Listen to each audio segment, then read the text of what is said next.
Então nós voltamos, Condenados Pergunta, e aí eu passo a palavra já lembrando aquilo que nós perguntamos originalmente, o paralelismo desses dois momentos políticos que o senhor viveu em loco, o impeachment do Collor e hoje esse momento político que a Dilma vive. Então, são dois momentos absolutamente distintos do ponto de vista político. O presidente Collor, ele foi o primeiro presidente eleito pelo sufrágio universal logo após um longo período, né, de eleições indiretas, né? E esse longo período, então, trouxe assim uma expectativa muito grande. E ele fez um discurso para a eleição, concorreu inclusive com, na época, o candidato Lula da Silva, concorreu com ele, ganhou a eleição e assumiu.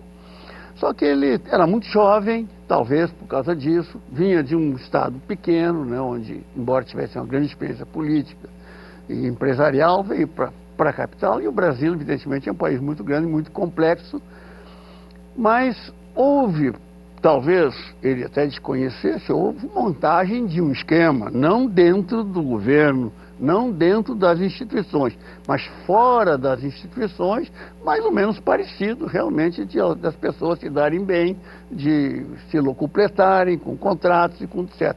Só que não institucionalizado dentro dos órgãos públicos, fora. A diferença, essa é uma das diferenças. Hoje o que aconteceu foi dentro dos órgãos públicos, as empresas públicas, inclusive a empresa símbolo nacional, que é o caso da Petrobras. A outra questão, a gente fala, não, foi uma Fiat. Não, não foi. Houve uma série de casos e houve denúncia, inclusive, de um parente próximo, do irmão, né, que denunciou. A Fiat foi apenas um ingrediente que entrou aí, que absolutamente não é o fato definidor. Foi, digamos, aquela gotinha d'água no final, mas já havia uma série de coisas. Hoje não, hoje é diferente porque a corrupção ficou institucionalizada, ela está dentro do próprio governo, foi montada visivelmente, quando a gente lê, ouve pessoas especializadas, analistas, a gente entende que nós temos aí uma intenção de preservação do poder, unindo o útil ao agradável. Vamos angariar recursos para nos mantermos no poder, mas ninguém é de ferro. Ao mesmo tempo, vão tirar um pouquinho para a gente e tal, para colocar nos bancos da Suíça, colocar por aí. É mais ou menos isso que aconteceu. Quer dizer, a fraqueza, quer dizer, é muita grana, é muito dinheiro que um pouco sempre fica. Então, há o enriquecimento ilícito. É claro que no confronto, na discussão, nos acordos, etc., nas autopreservações, muita coisa dessa ainda fica meio soterrado. Mas alguém falou que isso ocorre nos três poderes. Não necessariamente. Eu acho que o Poder Judiciário ainda está imune desse mar de lama que já ocupou, né, o Congresso e o Poder Executivo. Acho que está um pouco imune, nós estamos sentindo isso. Então, há uma esperança de que os órgãos, as instituições responsáveis de coibir, como é o caso da Receita Federal, que controla a vida financeira de todos os cidadãos. Então, ali se sabe exatamente qual é o ritmo de enriquecimento das pessoas, qual é a origem desses recursos. A Receita sabe isso tudo.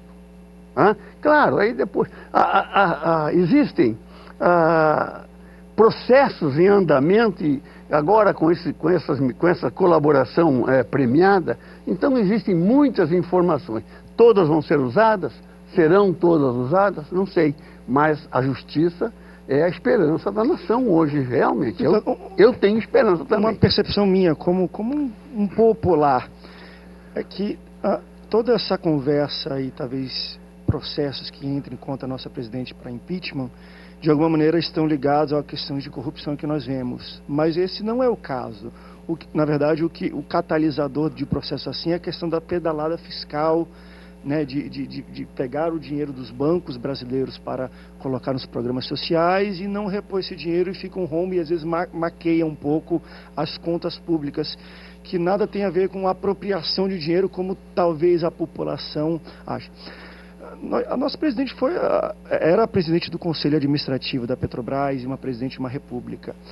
você como um gestor, como um administrador público, que com vivências em várias pastas executivas, né, regionais, municipais, estaduais, é difícil de um gestor, nessa altura, entender que existe algo, porque parece que ele assim, nunca soube, são pessoas que estão fazendo, mas não é do meu entendimento. O senhor acredita mesmo na como posição gestor, de conselho da Petrobras, de presidência do conselho, e os conselhos de tempos para cá passam a ser os órgãos de direção dessas empresas, na realidade. Então, os executivos existem, funcionam, mas as decisões são tomadas, não tem como não tomar conhecimento do que está se passando. Isso eu não tenho dúvida quanto a isso. Agora, esse processo de impeachment, a gente tem que entender o seguinte: impeachment é um processo brutal, né? Porque você envolve um presidente da mesmo querendo é ruim para o país, é isso, né? Então, como é que você vai, às vezes, dentro de uma prática que foi usada, né? Uma prática praticada é uma redundância, mas uma prática que foi usada tantas vezes por tantos presidentes, em horas de crise, momentos, etc., de repente foi considerado, e é crime, claro, hoje é crime de responsabilidade fiscal. Então isso vai gerar um debate muito grande, muito difícil de justificar, ainda mais que foi no mandato anterior. Agora está sendo discutido o do próprio mandato. Eu acho que o problema maior da Presidência da República não é esse, não. O problema maior vai ser justamente o cargo anterior, que já deve ter muita questão colocada aí nesses processos, né, da responsabilização lá de trás, enquanto presidente do Conselho da Petrobras, e agora, mais recentemente, a sua campanha financiada com dinheiro de recursos de propina. Isso é grave, isso é sério, e isso sim pode tirar o mandato. É nisso que eu queria insistir, deputado, porque assim, ideologicamente a defesa é exatamente assim: como não houve um enriquecimento ilícito, então está tudo bem. E não está tudo bem.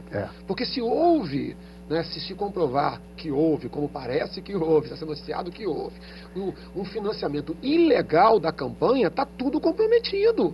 Então aquela campanha foi toda comprometida, ela foi toda falsificada perante toda uma nação. Isso não é uma coisa de menor gravidade, né? Lá no caso do Collor, o Fiat ele virou símbolo, né? O Fiat virou símbolo de enriquecimento ilícito. Mas ainda que não se comprove um enriquecimento ilícito pessoal, houve todo um movimento de perpetuação do poder em que se faz qualquer coisa para perpetuar o poder, e isso é completamente ilegal. Isso é de uma enorme gravidade. A minha opinião é a mesma.